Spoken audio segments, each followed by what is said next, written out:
Okay, so in our previous session, we have discussed about something like object-oriented programming concept. So as part of that, we have seen how to create a class, how to create a methods in the class, and how to access the class variables, method variables, or local variables, and global variables.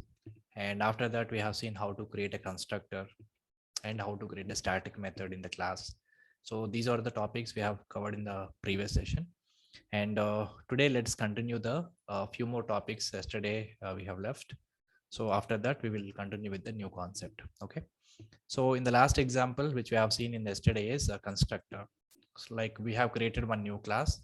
And whenever you create a constructor in the Python, we have to say underscore underscore init underscore underscore. This is a constructor. And we should not give any name to the constructor. So the constructor name is always fixed in Python. Okay, underscore underscore init underscore underscore is basically a constructor, and by default it will take self, and which is the constructor will automatically execute at the time of creating the object itself. So we no need to call the constructor, but if it is a method, we have to call that methods through the object reference variable.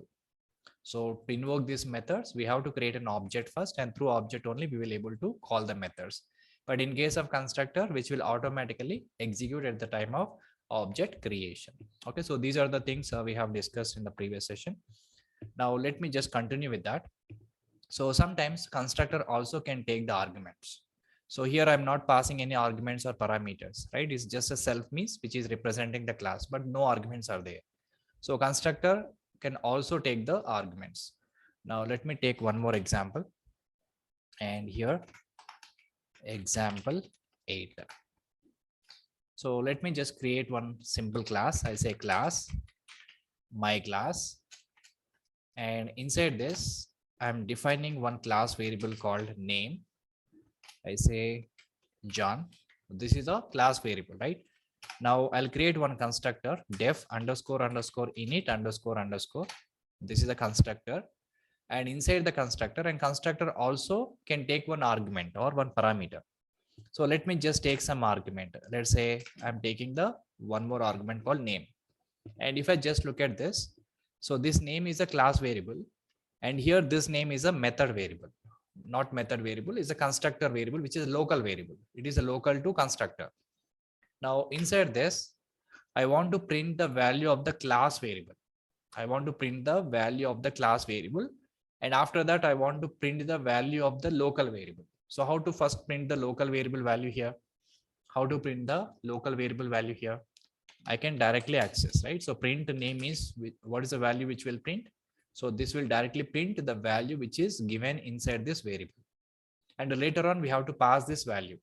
And whatever value we pass here, that is a local variable. So which will directly print the local variable value. But how to print the value of the class variable? So to print the class, to print the value of the class variable, we can simply say print self.name. Simple. Because all the class variables we can directly access through through self keyword, right? So we can simply say self.name. So this is how I have defined the constructor.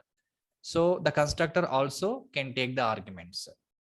And if the constructor doesn't take any arguments, which is basically called as a default constructor, and because it is not taking any arguments.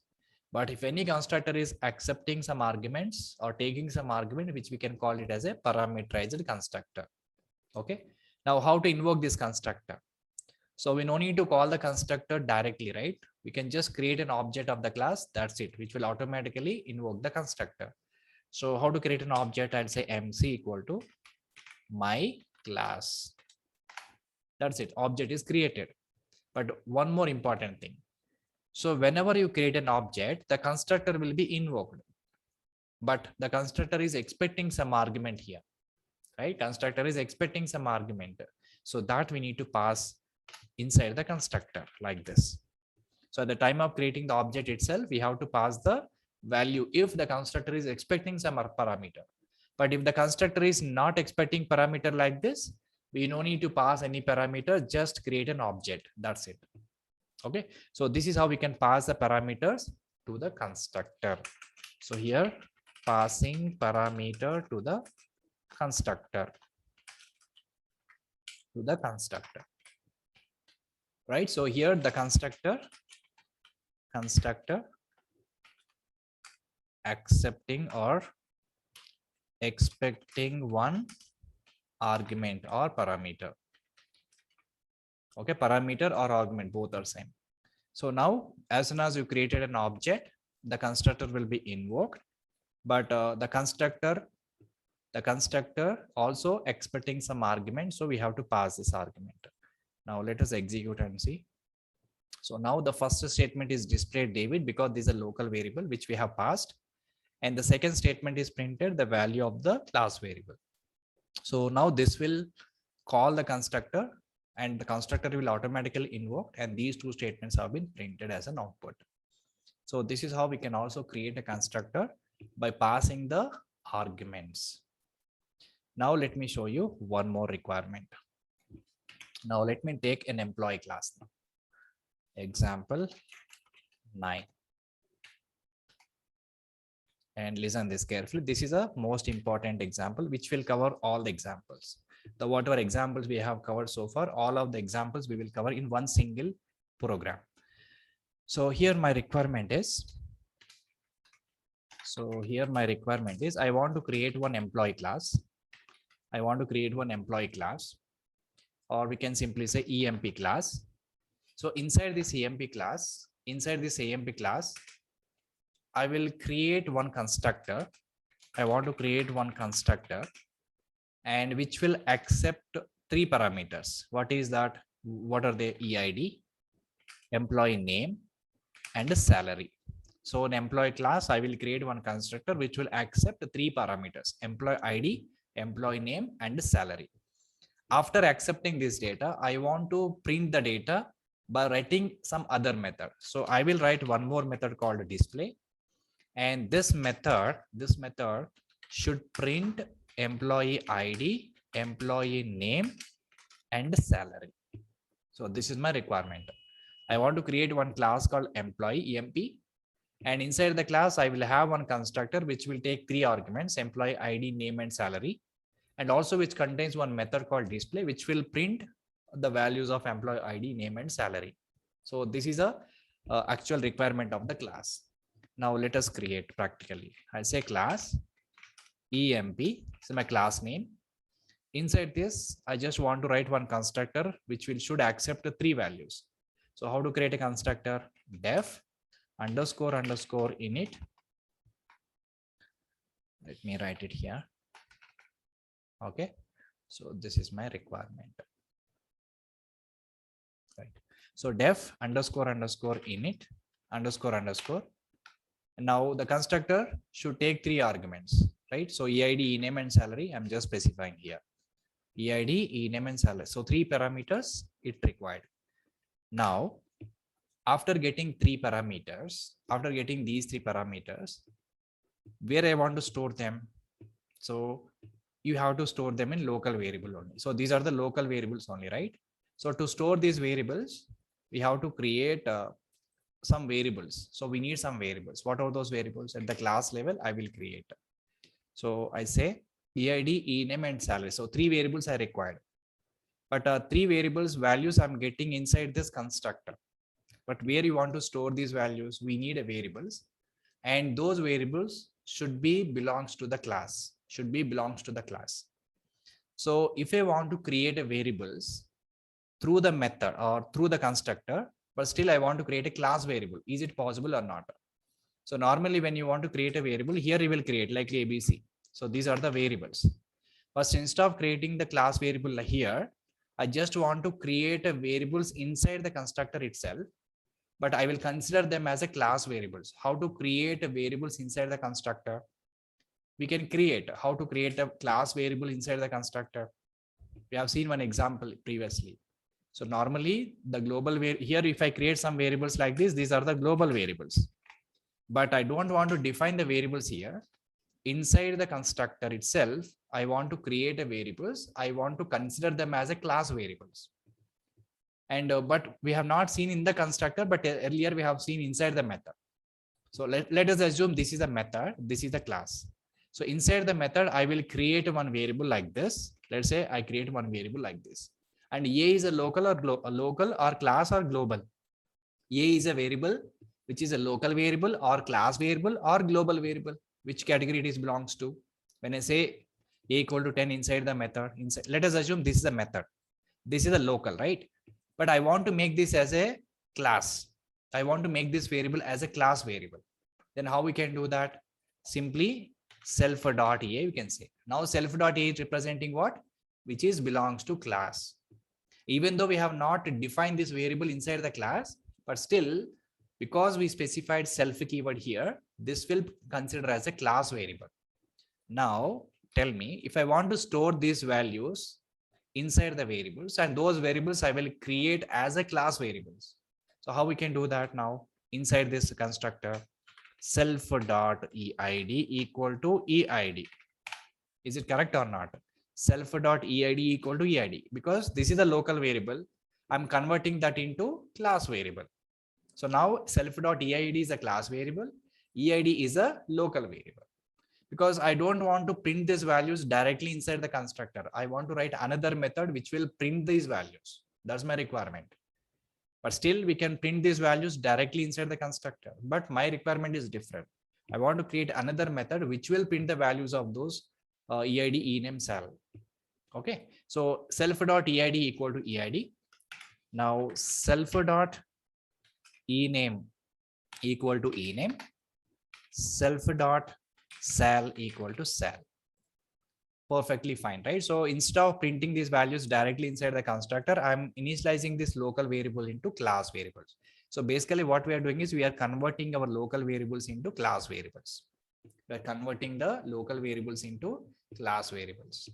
Now let's create one more method which will print these values. So these are the class variables now. They are not local variables. So if it is a class variables, we can access in another method, right? If it is a class variables, if they are class variables, we can create another method. Through that method, we will able to access. Because these are the local variables which we cannot access in another method. But if they are the class variables, we can easily access in another method, right? Let me just create one more method. How to create a method? Okay, so don't we need to define these attributes before we define the function? Not required. That's what I'm saying here. So normally when I create a variables, right? So here, observe this eid, okay, equal to none. So I don't know any value. So eid, let's say some empty value, comma, or I can say ename is some empty value, salary, an empty value. So I don't have any values here, but I have some variables in the class. Now, if you want to refer these variables, what you will do here? You have to store these values into class variables. So like this we can access. Just a moment. Okay, so like this we can access the class variable, right? Self.eid, self.ename, self.sal, and these values we are able to assign into class variables. What I'm saying is, so creating the variables inside the class is optional. We can also create a class variable inside the constructor or inside the method. So that's the point you have to understand here. We can normally create variables inside the class. That is a normal process. But we can also create class variables inside the constructor or inside the method. So that is a new thing you need to understand here. How to create? By using self.eid, self.ename, self.sal. And I'm directly assigning the local variable values into class variables. If I create like this, these variables are not at all required. Okay, this is a concept. Now we created one constructor. Now I want to print these values. Now if I create another method, can we access these variables? Self.eid, self.ename, self.sal. Happily we can access, because these are all belongs to the class, not belongs to the constructor or any method. If these values are purely belongs to the constructor or purely belongs to some method, we cannot access through another method, because they are local variables. But now these variables are become the class variables. So we can happily access them using another method. Now let me create another method, def display, and here I'm trying to print. So how to print them? Using display method, simply I can say self.eid, comma, self.ename, comma, self.sal. Okay, so as per our requirement, First, we have created one constructor. Inside this, we have taken 3 arguments, stored them in the class variables, and created another method called display. And here we have printed those values. This is a complete definition of the class. Now, how to invoke this constructor, how to call this method? So through object only, right? So let's create an object. So how to create an object? So I'll say E1 equal to EMP. So this is creating an object which will store in E1. So E1 is representing an object. But whenever you create an object like this, the constructor will be invoked.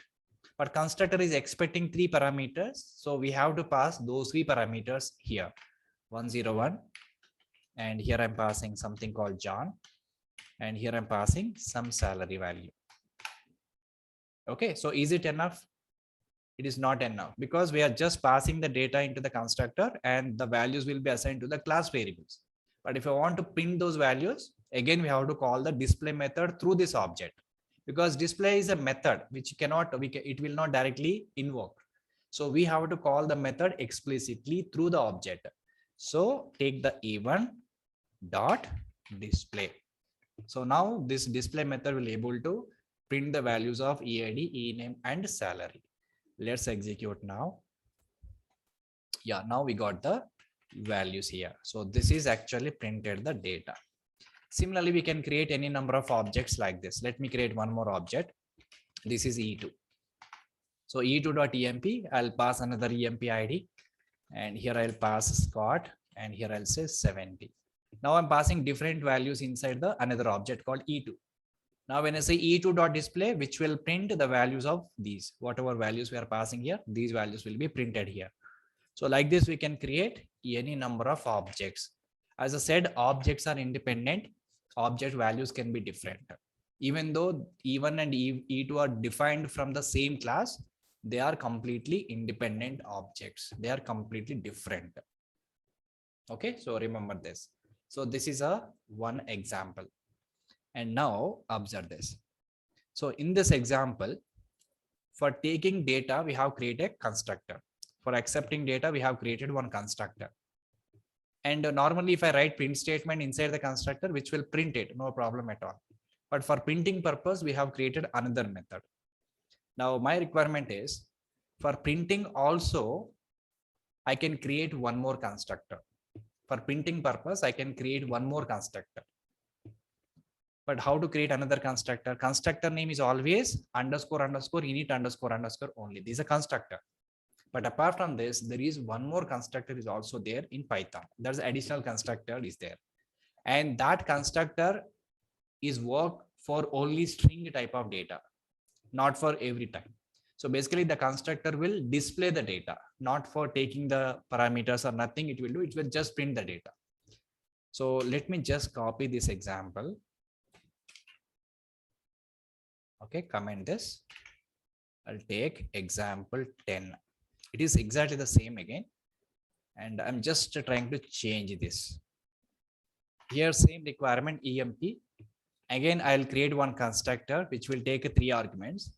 For printing purpose also, I will create one more constructor and which will responsible for printing EID, ENAME, and salary. Right? So, but how to create another constructor? Remove this display method. So if you want to write or if you want to print this data by using a constructor, we have one more type of constructor called underscore underscore str. Underscore underscore str. This is also another type of constructor and which will just print the data of strings. If, for example, if I just look at here, and one more thing, this will not print anything actually. So which will always return it. What this will return? The string constructor will always return a string type of data only. It cannot return multiple data or it cannot return number type of data. But among these 3 parameters, which one is having string type of data? Only ename. Only ename is a string type of data, right? So inside this return statement, we can just specify self.ename. So let me just repeat what exactly it is. Apart from underscore underscore init, there is also one more constructor is available in Python, which is underscore underscore str underscore underscore. This is a one more type of constructor. But normally init constructor will not return anything. But here this constructor will return the value instead of printing, which will return the value. And what is a value which can return? Only string type of value which can return, nothing else. So that is called string constructor, which is name is str. But how to invoke this one? How to invoke the str constructor? So as I said, constructor means which will automatically invoke without calling the constructor. But how to call it? Let me show you now. So first of all, we have to create an object. So is it required to create an object to invoke these two constructors? Because both are constructors only. Both are constructors only. Is it required to create an object? Yes, we have to create an object. E1 equal to emp. We have to pass arguments to the first constructor. So underscore underscore init underscore underscore will be executed. But now, how to invoke this str constructor? So when I execute E1 equal to emp, so this will not return anything for us. It is an empty, no output. But if you want to invoke this, just print the object, print that object. So whatever object we specified, just print that object. That's it, which will automatically invoke the string constructor. And what string constructor will do now? The string constructor will return the name, and that name is printing by this print method itself. So basically, when you call the underscore, when you're trying to invoke the init constructor, we no need to invoke it basically. As soon as you created an object, automatically init constructor is executed. Similarly, str also return the value which is stored in E1. But if I don't say print statement, we cannot see that value of E1. Okay, so both the constructors are executed at the same time, automatically invoked. But these values are stored in this variables. Underscore init constructor will execute at the time of creating an object. At the same time, str also executed. So at the time of executing str, what str is doing? It is returning the name, and where it will store? In this variable E1. But if you want to print this E1, then you will get the name. You will get the name. Okay, but the string constructor cannot return ID or salary. That is a problem. So let me just return those values also, then we will see what will happen. So because return statement return, we can return only one value. So we can also return self dot, we can say self dot sal. I'm saying now let us see what you will get an output of this. So I'm just returning the two values instead of one value. See this, it is giving an error. What is an error it is giving? Type error. str returned non-string. str returned non-string. Why? Because one is a string, the other one is a number. One is a string, other one is a number. So string constructor will always return only string. It cannot return the numbers. So remember this. This is another type of constructor which is also there and is only for returning the data. And how we can get the data? And just print that object, and that will print the data. Okay, so this is how we can just work with the classes, objects, methods, and constructors. So these are the four important points which we need to remember as a basic understanding in object-oriented programming concept. So far we have discussed about the class, object, method, constructor. So these are the fundamental items in object-oriented programming concepts. We have to be aware of these four items at least as a beginner. Okay, so practice all these examples and you will be familiar with these methods, how to create all these things. And this is a concept of object, class. So far we have discussed about class, object, method, and the constructor. So these are the four items so far we have covered. Yes, exactly. So if you want to print other parameters, again, we need a display function. Apart from this, we need also create one more function. But instead of creating one constructor, another method, better to go with this one, previous example. Just one display method is printing everything, right? So when you compare with this, this is more useful, right? Unnecessarily, why we create another constructor for printing only specific value, right? So this is invalid statement actually, because underscore string returns only string data. Okay, so but if I write like this only name, this is perfectly fine. Right? This is just I'm giving one example how this constructor works. Okay, but we have to create another method to print rest of the values because str constructor itself is not enough. But if all the values are strings, for example, all these are string type of data, then obviously this string constructor will be able to return all the values because all of them are strings only. Okay, so in that case, which will be very useful. But if you have multiple sets of data, better to go with the method itself instead of creating another type of constructor. All right, so this is all about class, object, method, and constructor. So these are the fundamental things which we need to understand as part of object-oriented programming concept. And apart from that, there is one more very important concept which we have called inheritance. Okay, inheritance. So this is the most important feature in object-oriented programming features because there are three kinds of programming languages are there, right? So one is structured programming languages. Structured programming languages doesn't support all the concepts. Even class object itself is not there in structured programming languages. But if you go with object-based programming languages, only class, object, method, these things will be supported in object-based programming languages. Even constructor also will be there.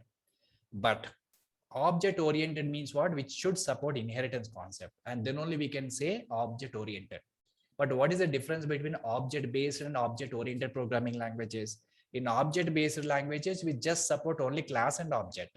Inheritance doesn't support. But in object-oriented programming, inheritance also will be supported. So that's the main difference between object-based and object-oriented programming languages. So because Python is all-rounded language, which is having structure-oriented, object-based, object-oriented, everything. So inheritance also supported in Python. So now we will see about what is inheritance and why inheritance is required, what are the different types of inheritances, how we can implement the inheritance. So all these things we will discuss now. So the next concept is inheritance. Next concept is inheritance. So what is the inheritance concept? Simple example. What is inheritance? Acquiring all the attributes or variables from one class to another class is called as an inheritance. Simple definition. Acquiring all the attributes in the sense variables, behavior in the sense method. So acquiring all the variables and methods from one class to another class is called as an inheritance. Okay, so for example, suppose a parent. So whatever the properties or belongs to the parent, obviously these properties also come to the child, right? So child is acquired everything from the parent. This is basically called as inheritance. So whatever the variables or methods we created in one class, if I acquire them into another class, which we can call it as a inheritance. So for example, I have a class called as a. Let's say I have a class called as A, and which contains some variables, Let us say ABC, A comma, B comma C, and which is also having a few methods M1 and M2. Now I will create one more class B, and inside the B also I will create a few more variables X comma, Y comma, Z. So X comma, Y comma, Z. So I created few more variables in class B. Along with that, I create one more method. Now, till now, class A and class B both are completely different. There is no relation between class A and class B. Now, as soon as I make this class A is a parent of class B, how we can make it happen? So we simply say in the bracket, specify A. A is a class name. So as soon as you specify the class name here, now A becomes a parent of B class. Now B is called as a child class, A is a parent class. Now here A is parent of B class. Now what is B? B is child of A class. Now how we can make it happen? So as soon as you created a class A, which contains some variables and methods, but I created another class which will acquire everything from class A, then class B called as a child class, and we can call them as a different names, parent class. Some people call as a parent class, or we can say base class. Okay, base class, or we can also call as a super class.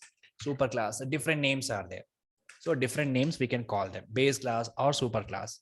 Similarly, child class also we can call them as a derived class, or we can simply say subclass,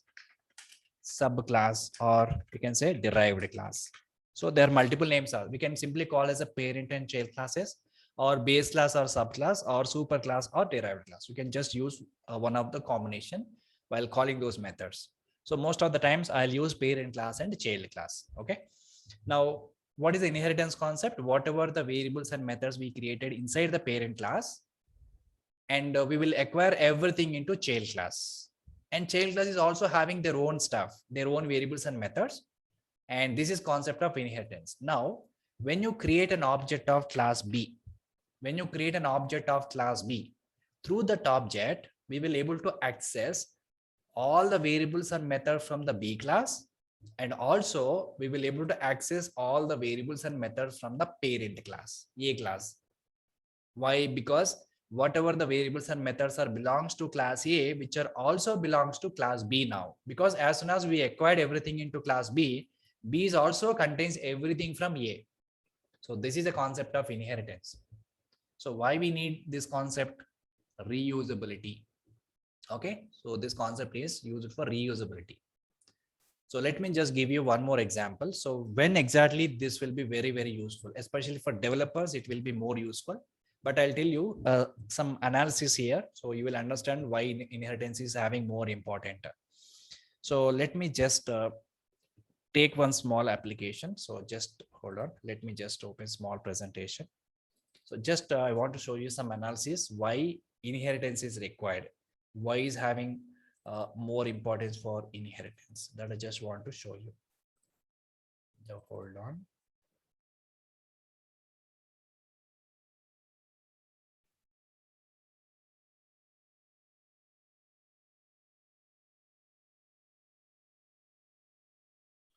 Just a second.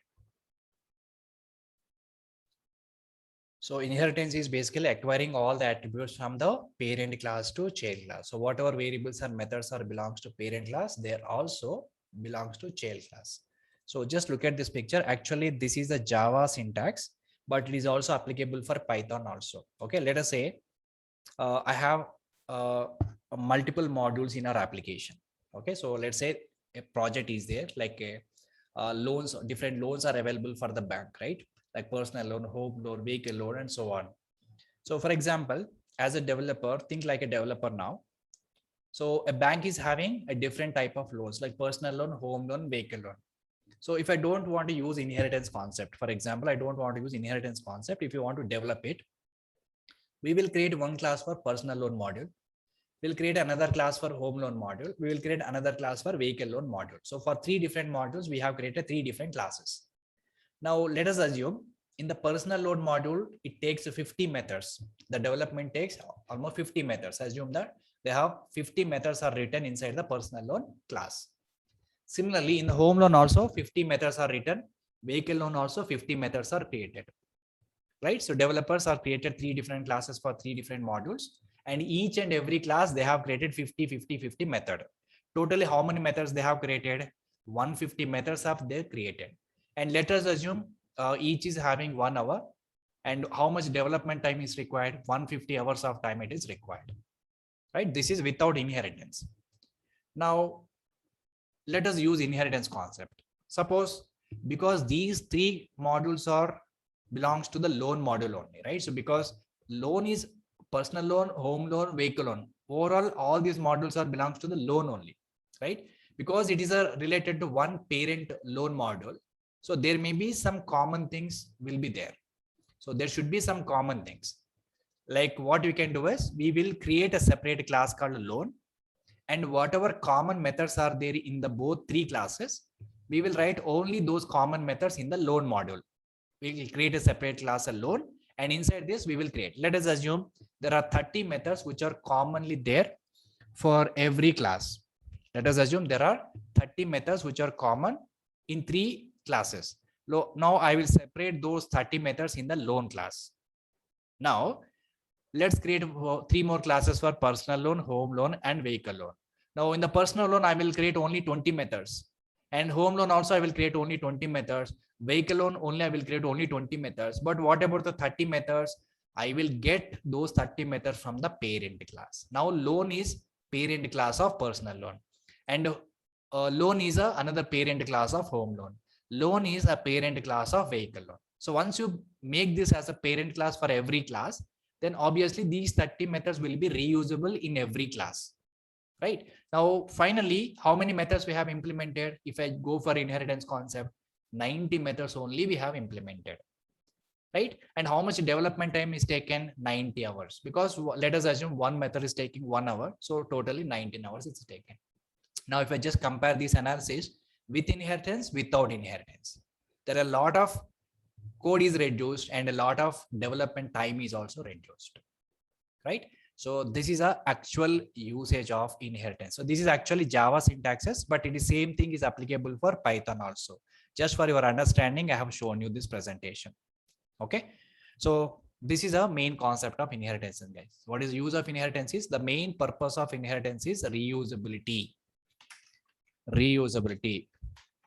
So people may ask in interview the question, what is the main purpose of inheritance? What is the use of inheritance? Or what is the objective of inheritance?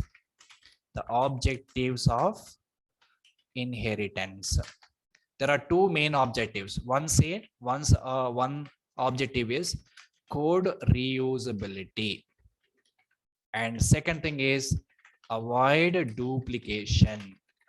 Avoid duplication. And suppose there are two developers, and one developer is written some logic in some class, and another developer required the same logic to implement their own modules. So again, developer 2, no need to write the same code, same logic you need to implement. He can ask the same code from the first developer. He can get that code, and he can get that class, and he can make the class as a parent. So that's how we can just avoid the duplication, and we can achieve the code reusability. So these are the two main objectives of inheritance concept. Okay. Now let us see how we can implement this inheritance concept in Python. And basically there are 4 types of inheritance are there. And in Python, what are they? Single inheritance, multi-level inheritance, hierarchy inheritance, and multiple inheritance. So there are 4 types of inheritances are there. So let us see one by one how to implement single inheritance. What is single inheritance? What is multi-level? What is hierarchy? What is multiple? Let me just draw some picture, and then you will be able to understand. So first let us discuss those 4 types, and then we will implement one by one practically. So first one is a single inheritance. So what is single inheritance? In single inheritance, always we will have only one parent and one child. We have only one parent, only one child. That is simply called as single inheritance. Only one parent and one child. So this is called as a single inheritance. This is called as a single inheritance. Only one parent class and one child class. And next one is a multi-level inheritance. In the multi-level inheritance, we will have one parent, and this parent is having another child, and this child is having another child. This is having another child. This is called as multi-level inheritance. Multi-level inheritance. Now this is a class 1, and this is a class 2, and this is a class 3, or this is a class 4. So like this we can extend. So these are all. C4 is the child class of C3. C3 is a child class of C2. C2 is a child class of C1. Now in this multi-level inheritance, what happens is when you create an object of C4, through that object we will able to access everything from C4, C3, C2, and C1, because C2 is acquired everything from C1. Now C2 contains everything from C1 plus C2. Now what C3 contains? C3 contains everything from C3 plus C2 and C3, C2 and C1. Similarly, C4 contains everything from their parent. C3 is also having C2, so we will able to access C2. C2 is already having C1. So whatever the parents are there for C4, child 4, and we will able to access everything through object of C4 class. So this is called multi-level inheritance. multi-level inheritance. We can create any number of child classes like this. Apart from that, we have one more type of inheritance called as hierarchy inheritance. In the hierarchy inheritance, we have one parent can have any number of childs. So one parent can have any number of childs. Let us say this is my parent and this is my one child class C1 and this is another child class called C2.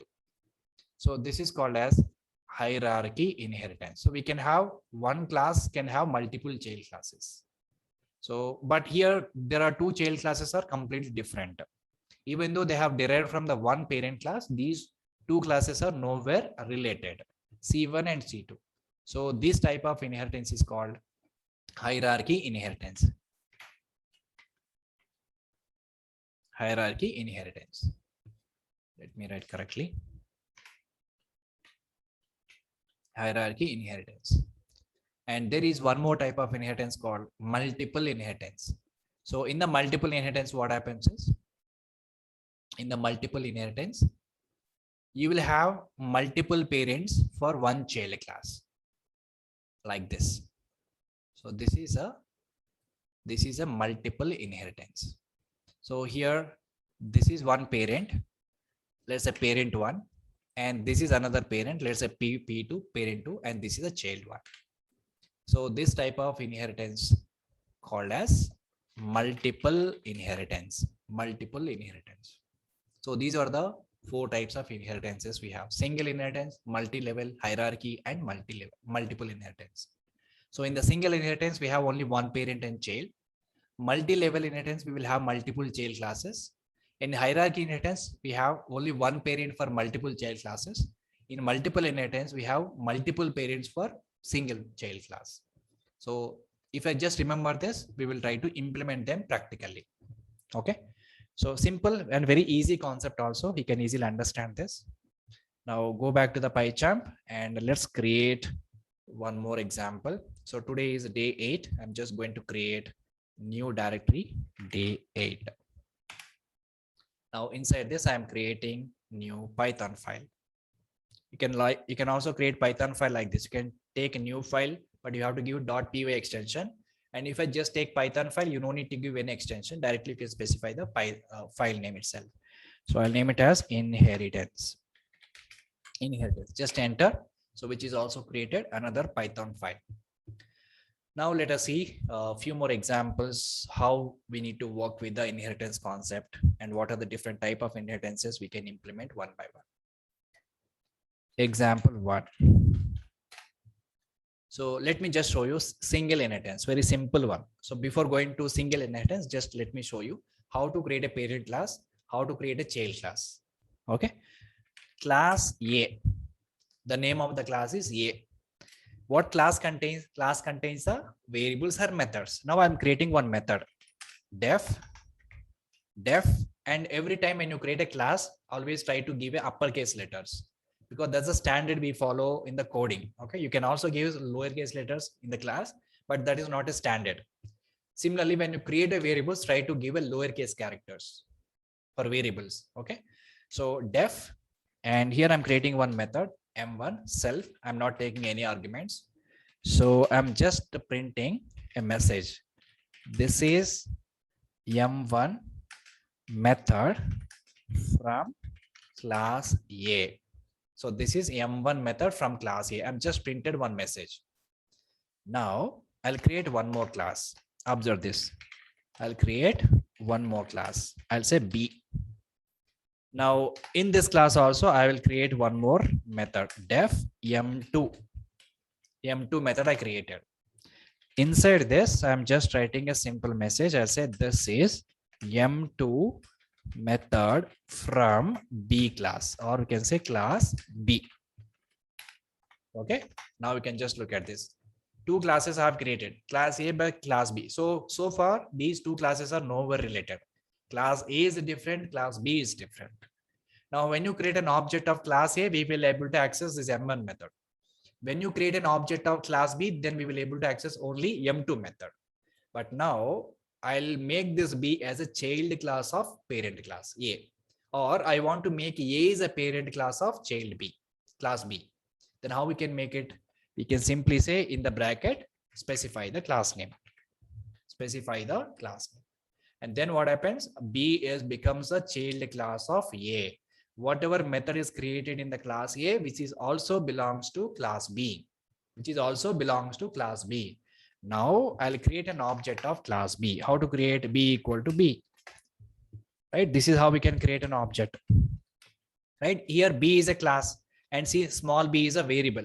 Small b is a variable. Or if you are confusing, you say BOBJ. Okay, I simply say BOBJ. So for B class, I created one object here. For B class, I created one object. So now observe this. By using this object, we will able to access M1 and we will also able to access M2. How it is possible? Because B is a child class of A. Whatever method we created in the parent class, which is also belongs to child class, right? But when you create an object of class A, we can access only M1 method.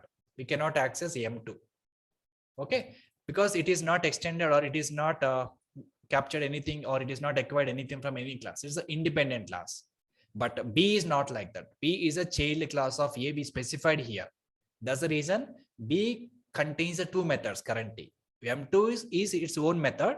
M1 is actually belongs to A, but now it is also belongs to B. So that's the reason we can access M1 and also we can access M2 by using object of class B. So this is a simple example for inheritance. Let us execute now. You will get the output of both the statements. So now this statement is coming from this statement. Actually, this is coming from the class A only. But through object of B, we are able to access. And this statement is printed like this. Okay, guys. So this is a simple example of inheritance. Now, here we have only one parent and one child. So we can call it as a single inheritance. We can call it as a single inheritance. Now, let me show you one more example for single inheritance. Sometimes methods also can take the arguments or parameters. So let me define one more way of single inheritance. I say example 2. Example 2. So here I'm just going to show you single inheritance. This is also single inheritance, but I'll just show you another variation of single inheritance. Let me just create one class called A. And this is the class. Inside this class, I am defining two variables. Say x comma y equal to 10 comma 20. So these are the class variables because the class contains the variables and methods. Class contains the variables and methods also. In the previous example, I just created only one method, but this time I want to create variables as well as methods. Now class A contains the two variables x comma y. The values of x comma y is 10 comma 20. Now I will also create one method def m1, and this method is not taking any arguments. I'm just trying to print x and y values I want to print. How to access? And you have to tell now. I want to print x comma y. How to access? How to access x comma y? Can we directly print x comma y like this? Can we print x comma y like this? It is not correct because x and y are the class variables.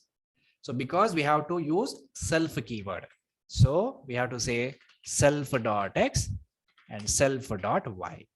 Self.x and self.y. So now I created one class called A, which contains the two variables. There is a one method. Now let us create one more class, and indentation is most important, guys. And if I create a class like this, this is an error. This is a part of this parent class. So we have to start from the beginning. So this class is end here. Okay. So these variables and methods are part of class here. Now I'm creating one more class called B.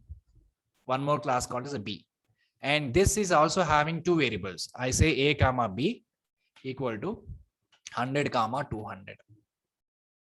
Okay. And then I want to print A comma B. Again, I'll create one more method def m2 self. It is not taking any arguments. And how to access them? Again, self.a. And so instead of printing, what I will do is I will just perform the addition of two numbers. Okay, addition of two numbers.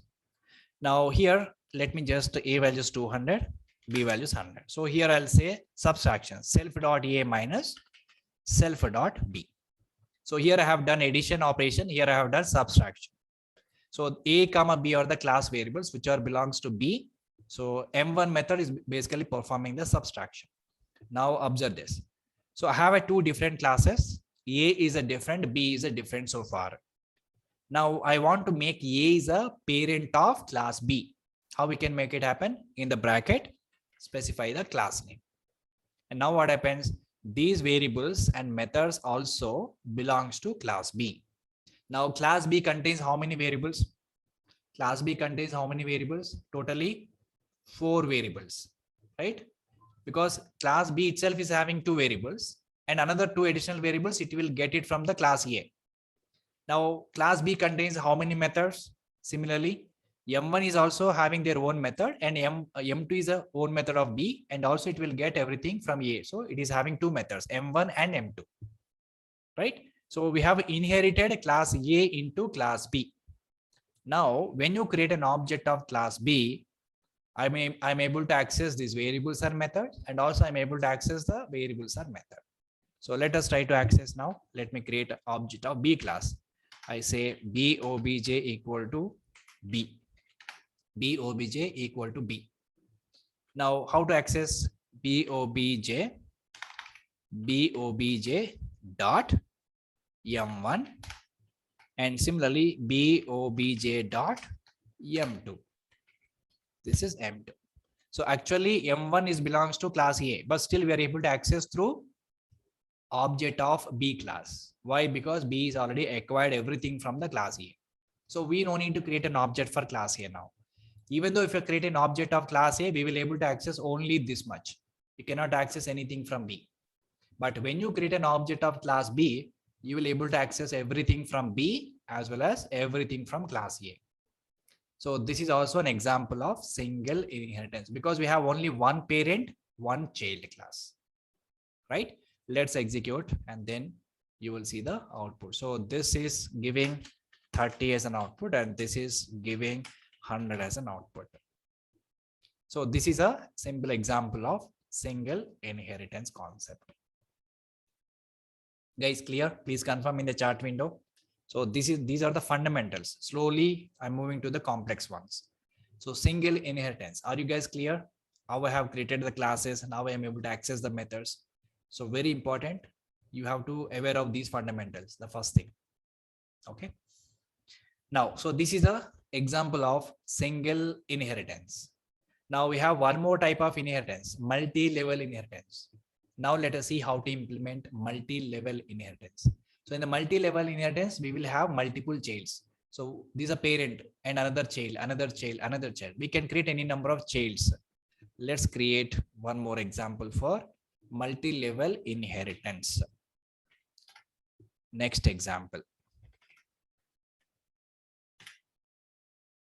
So this is example number 3.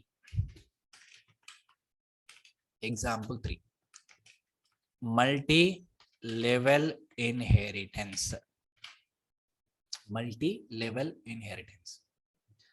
So in this, what is multi-level inheritance means? We will have multiple child bars, and multi-level also includes a single inheritance because there are two classes are there. So first, if I consider these two classes, there's a single inheritance one.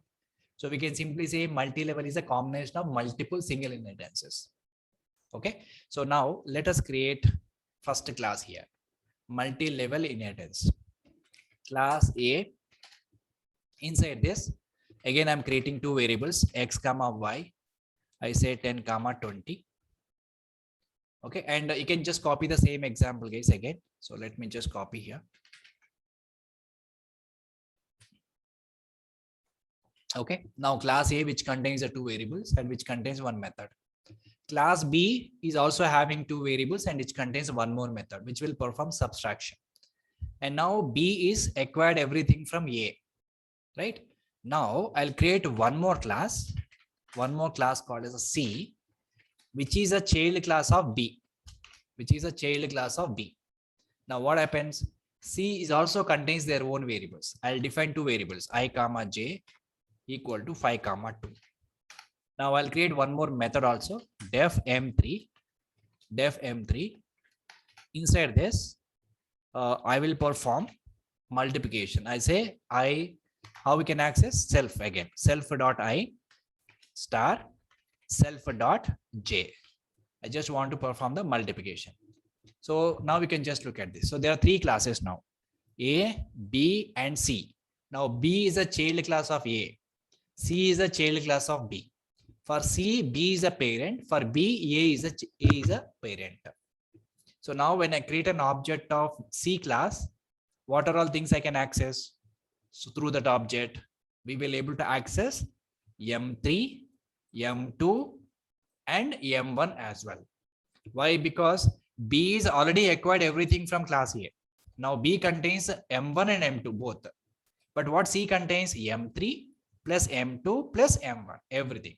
Because you can consider this a grandchild of parent class A. Or we can say A is a grandparent of C. So everything C will acquire everything from B and A. This is a multi-level inheritance. Now let us create an object of C and see whether we are able to access or not. C obj equal to C. I created an object of C class. Now by using this object C obj dot M1, C obj dot M2, C obj dot M3. Now we are able to access all three methods by using object of C. But again, if you create an object of B, you will able to access only M1 and M2. When you create an object of class A, you will able to access only M1. Similarly, when you create an object of C, you will get only M3, M2 as well as M1. So this is a multi-level inheritance concept. Now let us execute. And the first method is giving 30 as an output. The second method is giving 100 as an output. And the third method is giving 10 as an output. Okay. So this is an example of multi-level inheritance. Now the next one, hierarchy inheritance. So here only one parent can have any number of childs. Not only two, you can have any number of childs, but there is only one parent. So that kind of inheritance, we can call it as hierarchy inheritance. Hierarchy inheritance. Okay. Now, so let us see how we can implement hierarchy inheritance. So I just copy the same example. Copy this example. Then example 4. Okay. So now example 4. So this is hierarchy inheritance. In the hierarchy inheritance, we have only one parent can have multiple childs. Now observe this. So for B, A is a parent. For C also, I'll make A is a parent. So now B and C are the two child classes of one parent. That is A. Now A is a parent class of B and also A is a parent class of C. So this is hierarchy inheritance. This is hierarchy inheritance. But now when you create an object of class B, you will able to access M1 and M2. But when you create an object of class C, you will able to access M3 and M1, but not M2. Why? Because C is nowhere related to class B. Because C is directly inherited from A. B is also directly inherited from A. But B and C, there is no relationship now. B and C, there is no relationship. They are two different independent child classes of same parent class. That is A. So that's the reason when you create an object of B, we will able to access M2 plus M1. When you create an object of C, we will able to access M3 and M1. This is the hierarchy inheritance concept. Let's create an object of B first. So I say BOBJ equal to B. So now I created an object of B. So by using this BOBJ dot, now you can see it will show only M1 and M2. It will not show M3. So M1 BOBJ dot M2. So M1 is belongs to B itself. Sorry, M2 is belongs to B itself. M2 is actual, M1 is actual belongs to A, which will able to access. Right. So when I execute this, which will give you result for M1 and M2. So this will give 30 and this will give 100. Suppose I want to create an object of class C. Let's create C obj equal to C. Now I created an object of C class. And by using this object, what are all things we can access? Only M1 and then M2. M2 also. M2, can we access M2? Can we access M2? M2 is belongs to actually B, right? But C and B nowhere related. So M2 we cannot access. It will not show you first of all. So only M3 it will show you. So in the pop-up list also, it will show you only M3. There is no M2. So we got M3. So M1, M2, we can access only if I create a B object. And when you create an object of C class, then we will be able to access M1 and M3. So in both the objects, what is the common method? M1 is a common method, which is actually coming from one single parent. Okay. So let's execute, and this will give you 30 and 10. So this will give you 30. This will give you 10. So this is a example of hierarchy inheritance. Hierarchy inheritance.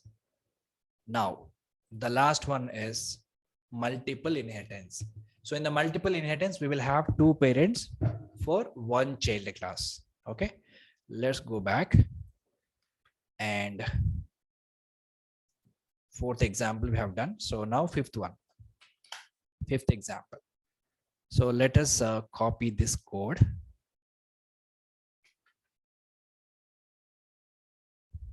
I'm just commenting this. Yeah. So now I just copied the same code and let's make it as example 5. So multiple inheritance. Multiple inheritance. How to achieve the multiple inheritance? In the multiple inheritance, what we need to have? Two parents for one single child. So what I will do is A is one parent, B is another parent. I'll remove the A also. A is a one class, B is another class. Now, for these two classes, I want to make these two classes are the parent classes of C class. I want to make A and B together parent classes of one single child class, which is a C. So this you have to remember. So let us say this is A, this is a B, this is a C. Now A and B, I want to make them as a two parents of C class. So how we can make it happen? Simply A comma B. Number of classes also we can specify.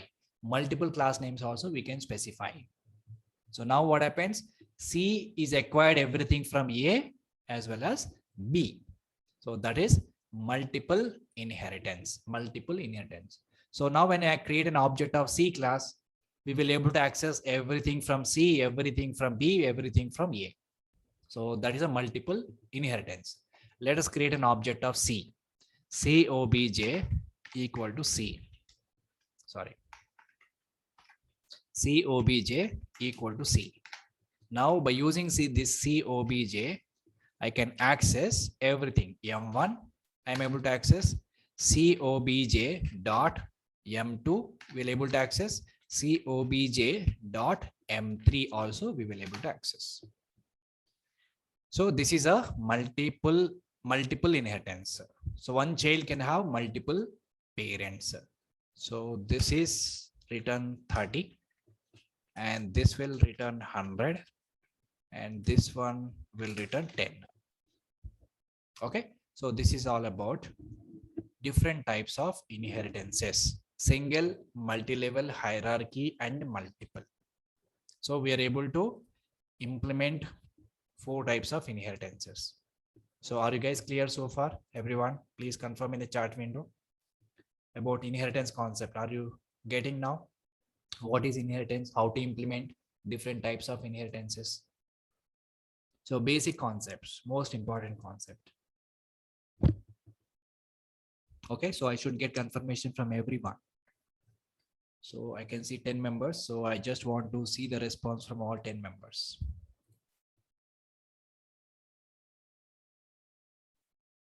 Okay. Now, so these are the different types of inheritances: single, multi-level, hierarchy, and multiple. Now, in the inheritance itself, we have different topics are there or different concepts we have. Now, let me just discuss those concepts. Let us comment this. So related to inheritance, there are some miscellaneous concepts are there, so which we need to understand. So example 6.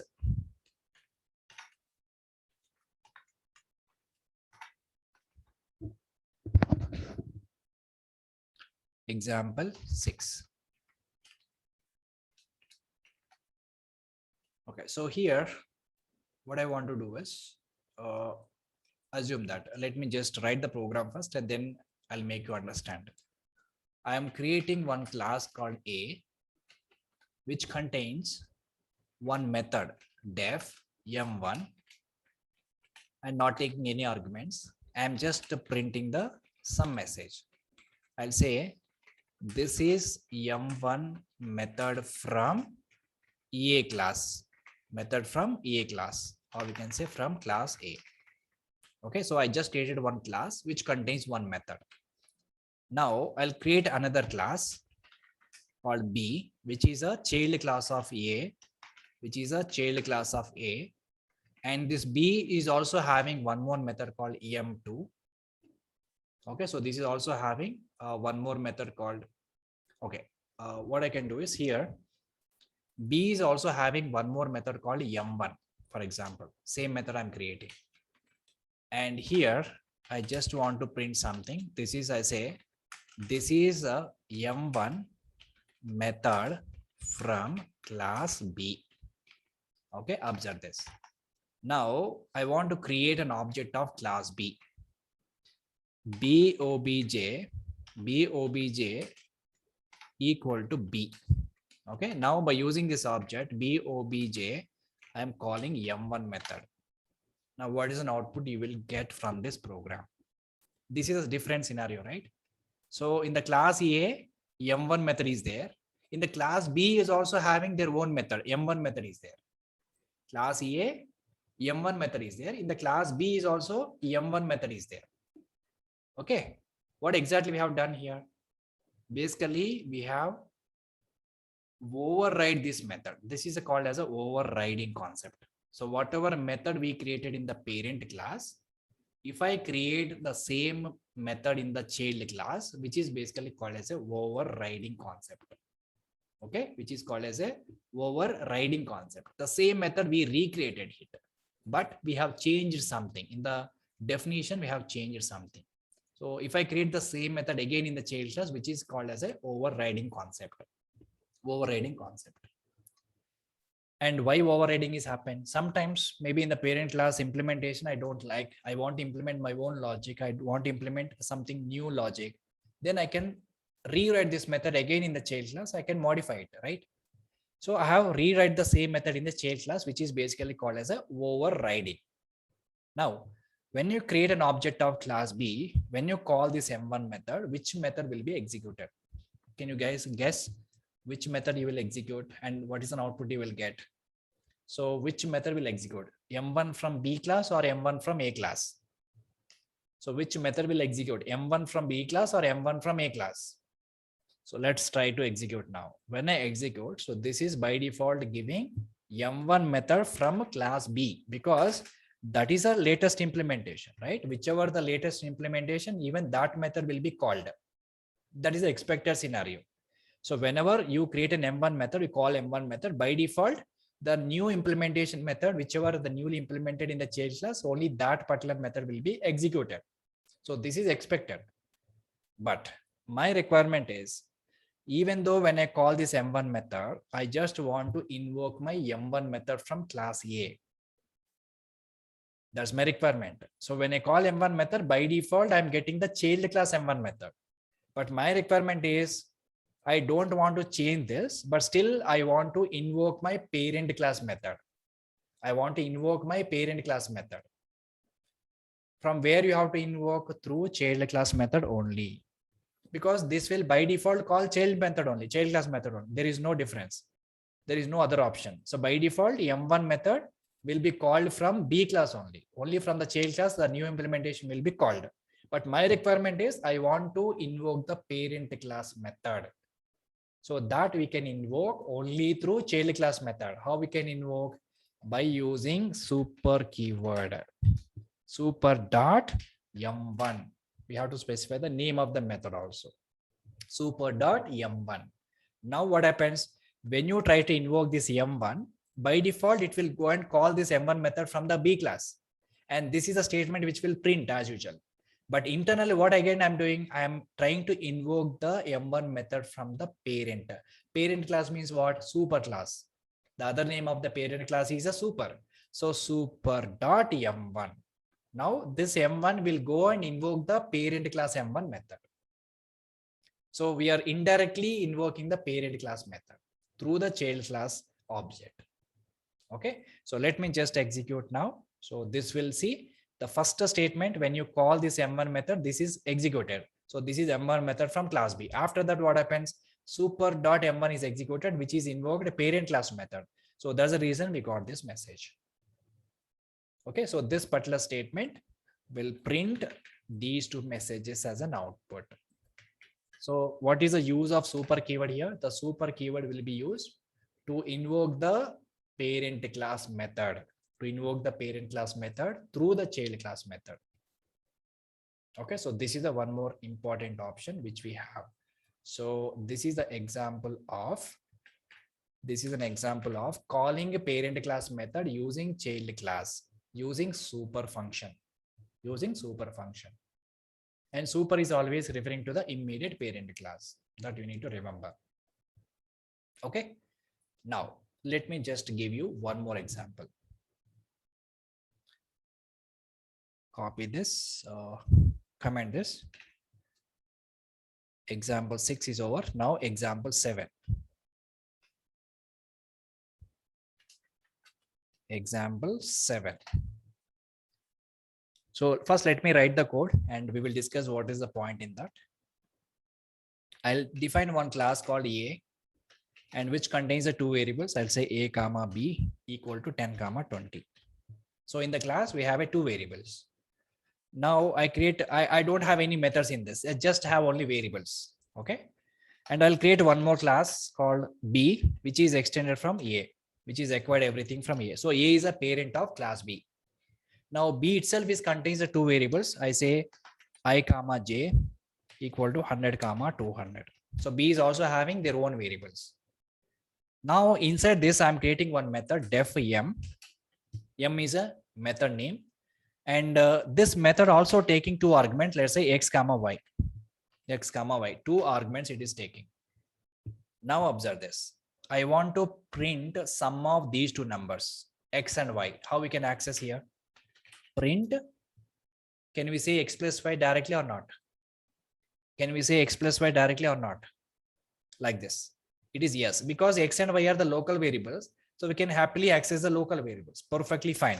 So here we are able to access local variables. Perfectly fine. Now I want to perform the sum of class variables. Which class variables? B class variables. So I say print, how we can access them? Again, self.i plus self.j. This is also perfect. So what are these variables? These are all class variables. This is also perfectly fine. Now B is acquired everything from A, right? So A comma B also belongs to B class. Now I want to perform sum of these two numbers, A comma B. How to write? How to access A comma B from class A into class B? Simple. Again, self, no difference. Self.A, because A, B also belongs to B class, right? A comma B variables also belongs to B class. So obviously we can write self.A plus self.B. No change. These are also class variables. Now, when you create an object of B, we will able to access the variables and methods. So let me just create an object of B. O B obj equal to B. Now I created an object of B class, which is acquired everything from A. So this AB also belongs to the child class. Now let me call this M method. Now how to call M1 method? BOBJ dot M. Sorry, BOBJ dot M. When you call M method, which is again asking two parameters. So we have to pass those two parameters. Let's make it 1000 and 2000. So now when I execute this, So first output is 3000. So when I pass 1000, 2000, which is assigned into X and Y and local variables they have added. So this will print 3000 output, and self I plus self j. So 100 plus 200, 300 is an output. And again self a plus self b, that is a plus b, 10 plus 20, 30 as an output. Okay, so this is another example. So we will able to access the variables also in the child class like this by using self only. But all the parent class variables we can directly access by using self. There is no difference because these variables also belongs to child class. So happily we can use self keyword. Okay. So in the previous example, we have seen how to override the method. So whichever method you created in the parent class, if I create the same method in the child class with a new implementation, which we can call it as a method overriding, right? So with that, I'll show you one more example. How to override the variables. Not only methods, we can also override the variables. That means whatever variables we created in the parent class, and those variable values we can change in the child class, because methods and variables will be accessed in the child class. So child class will acquire everything from the parent, which includes the variables and methods, right? So let me just give you one more example. How to override the variables. Example 8. Overriding variables. Overriding variables. I will show you methods also, one more example. So let me just create one class called as a parent. I'm giving class name itself as a parent. Instead of using ABC, this time I'm using parent, and which contains one variable called name. Let me create one variable called name, and name is caught. So now parent class is having only one variable, which is name.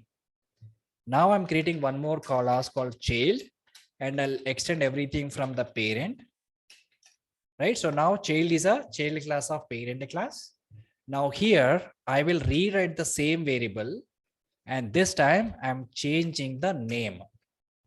So what we are exactly doing here, we are overriding the variable value. We are overriding the variable value. Now when you create an object of child class, COBJ equal to child. So by using COBJ, what are all things we can access? We can access. So do we have any method created in the child class? No, right? We have just created one variable in the parent. We just create another variable in the child class, and the same variable we have override inside the child class, right? So, but how we can access this variable? Just like a method, we can access the variable COBJ dot name. Can we access like this? Yes. Just like a method, we can also access the variables also. But here we have to print, because name contains some value, right? So we have to print. So now execute. So this will print John. So the latest value is printed, because this value is already overridden in the child class. Already overridden the child class. Okay. So this is how we can override the variables. And similarly, we can also override the methods. And earlier I have shown you one example. So one more example I'll show you how to override the methods. So if I just give you more examples, you will be able to remember very easily. So at the time of practicing, overriding methods, how to override the methods. Okay, so here, why overriding is required? So what is the main concept of overriding? Why it is exactly required? Where exactly it is required? So sometimes a very simple example I will give you guys. So there is a house, right? So there is a house which is come from the parents. That house is becomes very old. What child will do? He will again destroy that house and he will reconstruct it, or he will renovate that house, right? Same thing. So in the overriding also, whatever methods are implemented in the parent class, right? If I want to do some modification on those methods, you can just recreate those methods in the child class. That is basically overriding. Okay. So Rashmi is asking one question. Okay. Let's go to the previous example. So here I am able to access the latest variable, right? So if I just go to overriding the variables, when I call this, when I access the name variable from the C obj, which value I'm getting? I'm getting the latest value only. But I want to get the parent value. And she says cobj.super.name. Let us try this, whether we get it or not. So she says print of cobj.super. First of all, super function is not there in the cobj. Okay, first of all, super is not there in the cobj. So which we cannot do that. But how we can access? I want to still access a parent class variable here. So here it is not directly possible, because when you call the variable here, when you try to extract the value of the variable, it will always give the latest value. But still, if you want to get the parent variable value, you have to write one more method here. And that method will be able to access the parent class variable. Let me show you. So here I'm just creating one more method called def. And here let's create some method I'm creating. Okay, def test self. And here this method will able to access the name. So this name is a local class variable, but I want to access this name from the parent class. So here you can say super dot name, super dot name, so that you can print it here. Print. Okay, but now this will print the new value of the name, which is John. So that output of this statement is John only. It will not change. But when you call the test method from cobj.test, then the test method internally get the value from the parent class variable.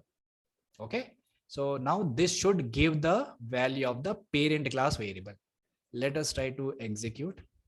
Now we can see we got the parent class variable. So this is a indirect way we will get. But here we cannot directly use super function, which will directly cannot invoke the parent class variable. Got my point, Rashmi? So we have to create a separate method which will able to access a parent class variable. Okay, so remember this. Now let's move on to the next example, overriding methods. Overriding methods. So what is a concept of overriding? Why overriding is required? Sometimes the parent class implementation is not that much good, or some implementation, the renovation, like if you want to do some modifications, so then we will write the same method in the child class and we will write our own code. That is basically called as a method overriding. So let me just write some example. Let's have one class called bank. Okay, so I have a class name called bank. So every bank rate of interest will be different. For the loans, the rate of interest will be different from one bank to another bank. So I'm just creating one parent class called as a bank. Inside, I will create one method called rate of interest. I created one method and it is returning 0. Rate of interest is 0. Okay, rate of interest is 0. In the bank class, I created one method and this method return interest is 0. Now, I'll create one more class. I'll say X bank, X bank, and which is a child class of a bank. Child class of a bank. Now, this is actual bank which is having some rate of interest. But as per the bank class, rate of interest is 0. But in this bank, rate of interest will be different. So X bank is already acquired this method from the parent class, but rate of interest will be different. For that, I can change this value. Let's make 10%. Okay, so this is the overriding. So same method we created again in the child class, but we have override this value. Similarly, let's create one more bank, class some Y bank. And this is also acquired everything from the main parent class called bank. But Y bank is written rate of interest is something different. So Again, I'll recreate the same method in the child class, and let us make rate of interest is 12%. Okay. So like this, we can create multiple child classes or one parent. So what type of inheritance it is? Can anyone let me know what type of inheritance it is? So which type of inheritance this is? I have told you 4 types of inheritance. Which type of inheritance it is? It is multiple or hierarchy. It is not a multiple or hierarchy. Which type of inheritance? Hierarchy inheritance, because for these 2 classes there is only one parent, right? This is a hierarchy inheritance. But in multiple inheritance, one child class can have multiple parents, right? So this is how we can override these methods in the child classes. Now, if I just go back and create an object of X bank, so I say obj X equal to X bank. I created an object of X bank. Now, by using this object, when I call rate of interest method, what is an output you will get? So this object is created for X bank. And when I call rate of interest, what is an output you will get? Obviously, you will get the 10. So this should return 10. Similarly, when I create an object of Y bank, so obj Y equal to Y bank, right? So now when I call this obj Y dot rate of interest, what is an output you will get? Obviously, you will get the 12% interest. So because this object is belongs to that particular class, so whichever method you are calling from that object will be displayed.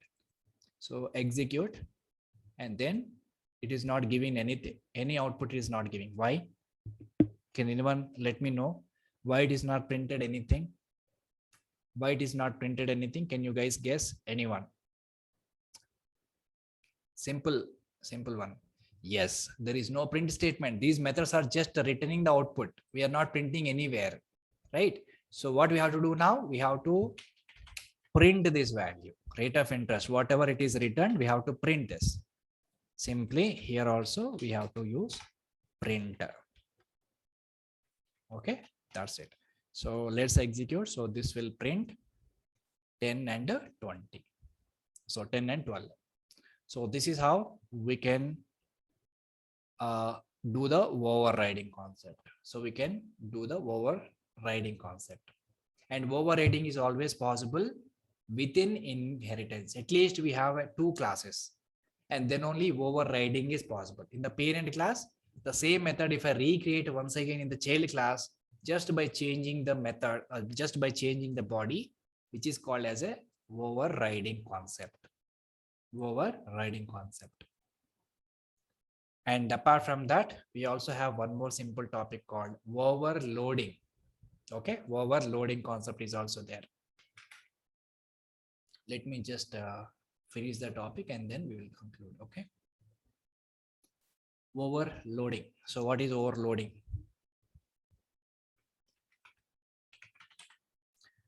So overloading means we will create one method and which contains many forms. So overloading, we can actually, in the object oriented programming, we have a concept of polymorphism. Okay, polymorphism. So this is a object oriented programming concept. And what is polymorphism says? One thing can have many forms.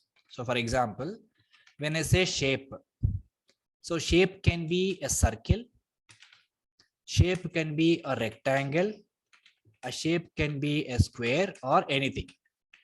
So when I say shape, you can assume either it can be circle or it can be rectangle or it can be square, anything. And polymorphism means was poly means many. Poly means many. And one thing can have many forms. This is simply called as a polymorphism concept. For example, when I create, how to implement this polymorphism we can implement by using overloading concept. So polymorphism we can implement using overloading concept. But what is an overloading? So when I create a method in the class, let's create one method called add. So when I call this add method, there is only one method is available. So sometimes multiple methods are also available in the class. But as a user, when I call this method, if you pass two parameters, it will perform addition of two numbers. When you pass three parameters, it will perform sum of three numbers. When you pass four parameters like this, it should perform the sum of four numbers. But as a user point of view, what you will think every time, you are calling the same function, but just changing the parameter. But what exactly real implementation in the class, you will have multiple methods. You will have multiple methods like this. You will have multiple methods. One will take the two parameters, another one, two parameters, another one take the three parameters, the other one will take the four parameters. But this is the actual implementation. But in the user point of view, you always think calling only one function with multiple parameters. So one thing can have multiple forms. There is only one method, but it is working as multiple forms. So this is a concept of polymorphism. But it is not completely supported in Python, just like Java. But somehow we can achieve the polymorphism. So very beginner level, we can achieve the polymorphism with some examples. But polymorphism is not fully supported. Okay, but we can still achieve the polymorphism in indirect way. So I'll show you a few examples, then you will be able to understand what is polymorphism. Simple, understand the concept. Poly means many. Okay, many forms. One thing can have many forms. That is called polymorphism. Now, once you see the practical example, then you will be able to understand what is exactly I'm talking about. Now, overloading concept. And what is the example? Number 10. Last example, guys. Okay, so example 10. Overloading concept. And which is basically talking about polymorphism. Okay, polymorphism. Now, I'm creating one class called human. Class name is human. Inside this, I'm creating one method, def say hello. This is a method I'm creating, and self. I'm taking one argument name. And I am assigning some default value to this variable, that is none.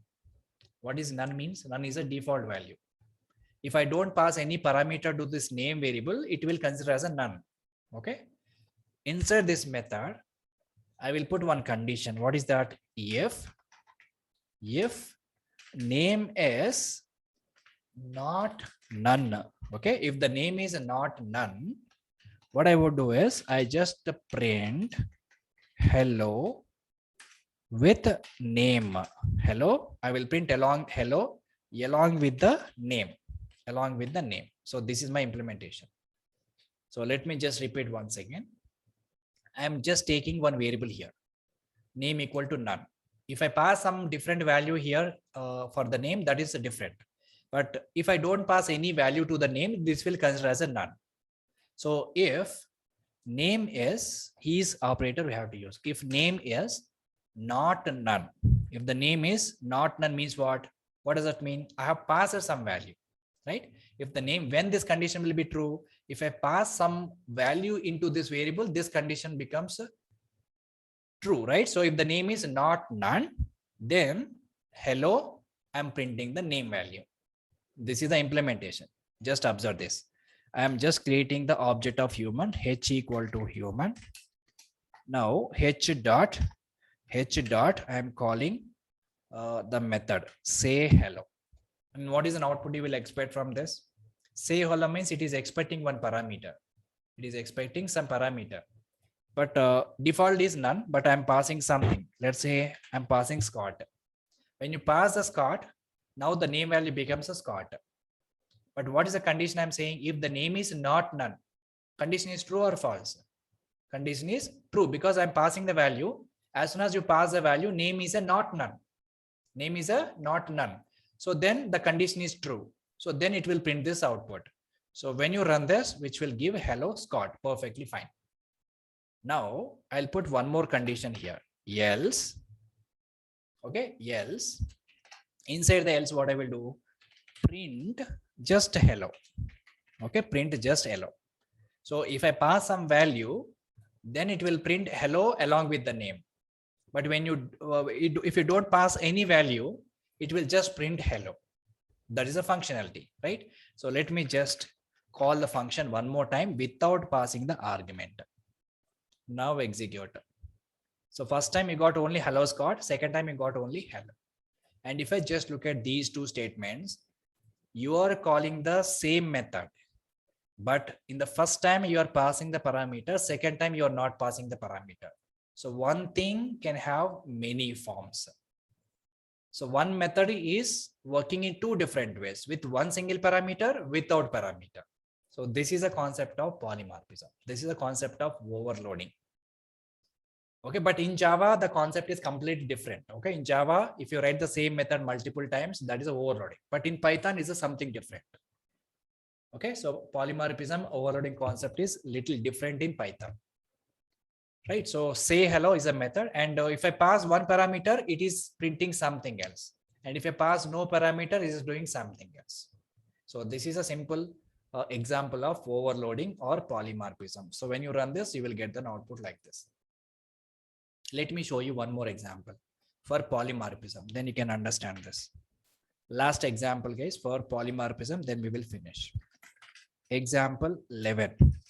Overloading or polymorphism. Overloading, we can say 2. This is overloading. One example, overloading, 2 example. Right. So here I'll create one class called as calculation. Inside the class, I will create one method called add. And I will take 3 arguments, default arguments. I say A equal to 0, B equal to also 0, C is also equal to 0. 3 arguments I have taken. A, B, C are the default values are zeros. Now inside this method, I'll say print A plus B plus C. This is the implementation of add method. Now, if you want to access this add method, how we have to create an object. So I'll say cal obj, object reference variable, equal to class calculation. So now I created an object of this class, and through object, we can invoke this method, right? So what we will do for that? Through object, we can invoke this method. So for that, we can just take this object, cal obj dot add. Now observe this. When you pass no parameter here, what is the output you will get? I'm not passing any parameters here. And here I am pass only 2 parameters. I'll say 10, 20. And here I will pass 3 parameters, 100, 200, and 300. Now when I execute this, you will get the first one, you will get the 0. The first one, you will get the 0. Second method, you will get 30. And third method, you will get 600. If I just look at this, there is only one method having different forms. So one form is no parameter, 2 parameters, 3 parameters. There is a difference, right? So one method having multiple forms. So this is a concept of overloading or polymorphism. So polymorphism is a theoretical concept which we can achieve by using overloading. Okay, so this is how we can implement overloading concept in Python. Okay, so with this, we have seen few important object-oriented programming concepts so far. What are those concepts? Please let me know. I will just consolidate here. What are the object-oriented programming concepts so far we have discussed? So first one, what is the first one? Class. And second one, object. And again, object and methods. Methods are again part of the class. And then inheritance, most important feature. And then polymorphism. Polymorphism we have discussed. Okay. So as per class and objects, we have discussed some additional concept. What are them? We have discussed about methods, static methods. What else we have discussed about object? Constructors we have discussed, right? And as part of inheritance, what we have discussed? Different types of inheritance, overriding, super keyword or function, right? So these are the things we have discussed. And as part of polymorphism, we have seen how to create multiple methods with the different definitions. So these are all most important concepts which are part of object-oriented programming concept. Okay, so I will stop here. I have taken a lot of time. So because concepts are very simple, very easy. Once you start practicing, you will not feel any difficulty on them. Okay, so practice these assignments, these class examples for now. And you don't need any assignments for now. So once you complete your Python programming classes, then I will give you a few assignments. I will provide some document which contains all the assignment list of all bunch of assignments. I will give you at one shot, and take your own time and practice them. Okay, but first we need to understand the concept. Once you understand the Python programming concept, then you will ready for doing the assignments. Okay, so that's all for today's session, guys. I'm just stopping here. So we will have another 2 sessions for Python programming, and after that I will give you some assignments. Probably in the next week we will start automation testing. Okay, so that's it.